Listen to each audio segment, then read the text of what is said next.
Kamusta po kayong lahat? Samahan niyo po ako magluto ng merienda. Homemade na mala, Hong Kong style fried noodles. Let's go! First, nagpakulo lang ako ng egg noodles.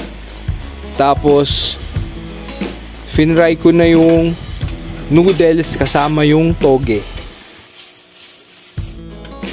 Teriyaki sauce lang yung niluto ko kasi eto yung paborito namin. Mag-comment lang po kayo kung gusto nyo malaman ng recipe. Ayan, luto na. Yan, nilagyan lang ng sauce.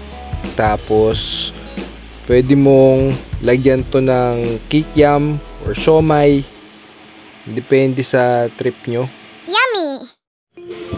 Si Boss Sebyok, paborito niya talaga ang Hong Kong style fried noodles.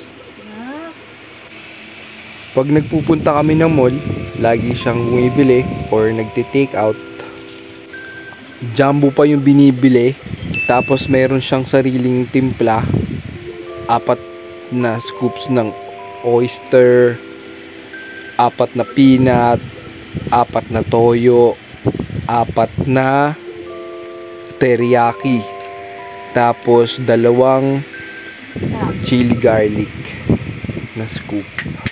Wow! Tara, merienda muna tayo. Ito yung timpla ko. Mayroong chili garlic yung sa akin.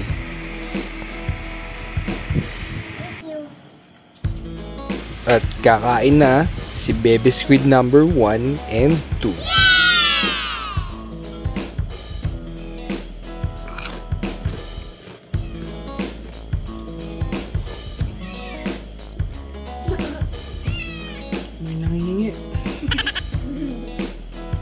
Magdi-dinner time na. Gutom na si Boss Sebyok.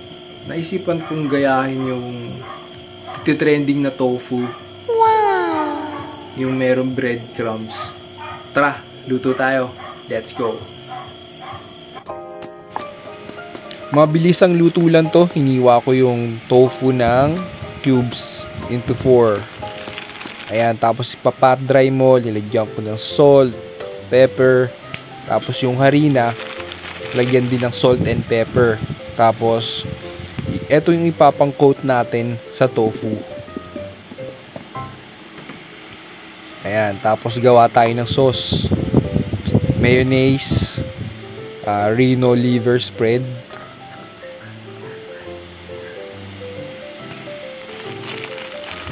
Tapos salt, pepper, toyo, pwede rin liquid seasoning, tapos ilagyan ko ng oyster sauce, and then mix nyo lang. Prepare tayo ng 2 itlog, tapos breadcrumbs. Ang tofu ay gawa sa soybeans. Ito ay mayaman sa protina, kaya kahit kumain ka ng madami, mababa lang ang calories at mabilis makabusog to.